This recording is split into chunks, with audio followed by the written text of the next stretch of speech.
The Galactic Registry had labeled Earth a low-threat species. It was a simple classification, given after 2 decades of observation by countless probes. According to the algorithms, humanity was confined to a small planet, still wrestling with atmospheric decay, resource management, and minor internal conflicts. Their weapons were primitive compared to energy arrays and singularity cannons. Their ships barely reached neighboring worlds. To the stars, they were children playing with fire, yet children have a way of surprising those who watch too carelessly. It began when the Velaran Dominion decided to expand. They had consumed entire systems, bending dozens of civilizations under their empire's reach. Their fleet stretched across sectors like glistening metallic webs. When their scouts reported an unprotected blue world orbiting a middle-aged star, the Dominion saw opportunity, not risk. A perfect staging ground, they said. A refueling point for deeper expansion. They had no idea what they were waking. The first Dominion fleet arrived near the orbit of Jupiter. Vast ships eclipsed the stars, each large enough to hold a small city. Their commander, Lord Arkson, expected a simple operation. Establish orbit, subdue resistance, and convert the planet into an outpost. The fleet's sensors scanned Earth's atmosphere and found scattered signals, radio chatter, digital transmissions, fragmented communications pulsing from satellites. None seemed threatening. Arkson smiled in contempt. He sent the first message. The Velaran Dominion now claims your world. Submit. No reply came. He assumed fear had silenced them. The Dominion began dropping atmospheric drones to prepare the terrain for landing. That was when things went wrong. One by one, the drones vanished. The fleet's telemetry screens filled with static. Then silence. Arkson ordered more drones deployed. Again, nothing returned. He turned toward his adjutant and demanded explanations. The adjutant stammered that their instruments showed energy fluctuations across Earth's magnetic field, unnatural pulses bending around the planet. Interference from their weather systems? Arkson asked. No, Commander. It's targeted. Within minutes, every ship in orbit experienced a blackout. Lights dimmed. Systems rebooted. The Dominion's fleet, pride of the Empire, found itself blind in the dark. For 90 seconds, they saw only the faint glow of Earth's moon. Then, as their vision returned, they noticed something that hadn't been there before. A single vessel, small and angular, drifted above the upper atmosphere. It bore no known registry, no alien signature. Its hull shimmered with matte panels deflecting scans. No energy reading, no communication beacon. Just a silent machine of unknown origin. Identify that craft, Arkson ordered. The adjutant ran every database. Nothing matched. Before Arkson could demand further, the mysterious ship moved. Not with the slow, ponderous grace of starships, but with sudden acceleration that ignored inertia. It blurred, appeared beside one of the Dominion destroyers, and released a pulse so sharp it shattered half the fleet's communication bands. Every ship that attempted to fire found its targeting systems disabled. Who dares attack the Dominion? Arkson shouted.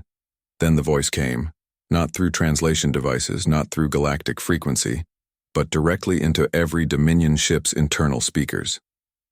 Calm, firm, distinctly human. Leave Earth's orbit. You have 30 seconds. Arkson's bridge erupted in disbelief. It's them, the primitives. They dare threaten us?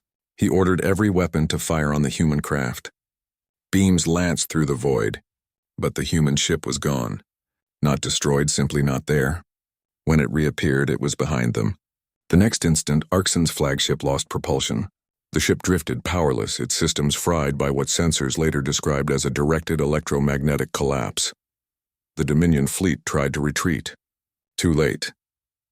The human ship released something unseen, a pulse rippling through the vacuum like a silent tide. Every Dominion ship's reactors shut down simultaneously. One by one, they fell toward Jupiter's gravity well. Helpless.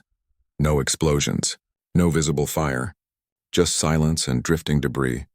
When the rescue fleet arrived 3 days later, they found only wrecks. No survivors. The Dominion Council declared it a freak cosmic event. They dismissed the incident and sent a second fleet. Larger, with escort carriers and shielding generators. But the same thing happened. Contact ceased before the fleet reached Earth orbit. No transmissions returned. Then the Dominion's outer colonies began to vanish. Entire communication arrays stopped responding. Their long-range outposts near the border worlds went dark. When scouts arrived, they found deserted cities, cold reactors, and automated defense systems locked into endless loops. The only sign left behind was a simple message broadcast in multiple languages: "Do not trespass near Earth." For months, the Dominion tried to investigate. Every probe sent toward the Sol system vanished within hours. Their most advanced observation satellite was found drifting near Pluto, its memory banks erased. Even the Dominion's Central Intelligence struggled to explain it. Some called it sabotage. Others whispered about human retaliation. But how could a primitive species do this? A year later, a Dominion scientist named Vorel attempted to piece together the pattern. He noticed something peculiar. Every time the Dominion engaged with human transmissions, their systems experienced subtle malfunctions: data corruption, code interference, navigation drift. It was as if the very act of connecting to human communication destabilized their networks. He proposed that humans had mastered a form of information warfare beyond comprehension. The council laughed him out of the chamber. Then the capital world stopped responding. At first, the council believed it was a communication relay failure. But when secondary hubs across 3 sectors reported total silence from the capital, panic spread. Fleets were dispatched. None returned. Entire sectors went offline within weeks. Trade routes, transport lines, and communication arrays all dead. From the edges of the empire, survivors reported seeing flashes in the sky, bright, silent bursts, followed by system failures. Ships that escaped described ghost signals in their networks, carrying human voice patterns that whispered warnings before their engines failed. "You are warned," the voices said. "Earth is not your hunting ground." By the time the Dominion realized the scope of the disaster, it was too late. Their command structure collapsed. The empire that once ruled hundreds of worlds disintegrated into isolated fragments, and through it all, Earth remained quiet. No ships left its orbit. No transmissions broadcast beyond its moon. Just a silent planet that the galaxy now feared to approach. In the aftermath, smaller civilizations tried to investigate the ruins of the Dominion. One exploratory team from the Aran Confederacy managed to recover fragments of their black box logs. They described systemic collapse induced by unknown signal infiltration. Every machine that analyzed the data ended up corrupted. Within days, the Confederacy banned any further attempts.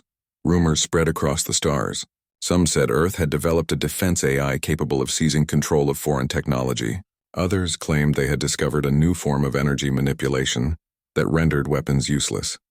A few whispered darker things, that humans had merged with their machines, becoming something else entirely beyond biological form. Whatever the truth, no one dared to find out. In the orbital ruins above a forgotten Dominion world, a lone salvage crew once detected a faint transmission, human in origin.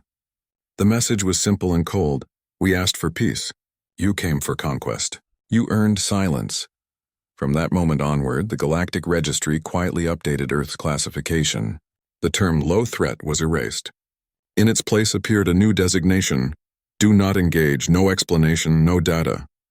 Just those 3 words. Years later, a wandering historian from the Mavran clans found himself studying ancient Dominion archives. He pieced together fragments of human history, wars, struggles, inventions born from desperation. Humanity's evolution fascinated him. They had risen not from abundance but from adversity, shaping technology as an extension of survival. Their greatest innovations came from chaos. Every conflict made them stronger, every disaster a lesson. The historian realized that the registry's analysts had never understood the core of humanity's resilience. They measured danger by weapon yield and fleet size. They never accounted for imagination. Earth's people had learned to fight on uneven ground, to use every weakness as a weapon.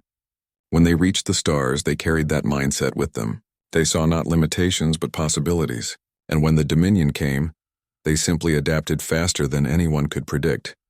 No one could confirm how humanity destroyed the Dominion. Some believed they unleashed self-replicating code that devoured every connected system, turning the Empire's own technology against itself.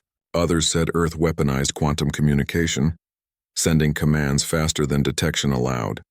A few whispered that humans had learned to command gravity itself. Whatever the truth, the result was undeniable. An empire erased without a single planetary bombardment. The galaxy's silence around Sol became legendary. Traders plotted wide arcs to avoid the system. Pirates who strayed too close vanished. Even automated probes refused to transmit. Somewhere in that quiet blue world, humanity watched, unseen, untouched, and yet Earth did not expand. They did not conquer new worlds. They simply remained within their sphere, rebuilding quietly, sending no messages, claiming no territory.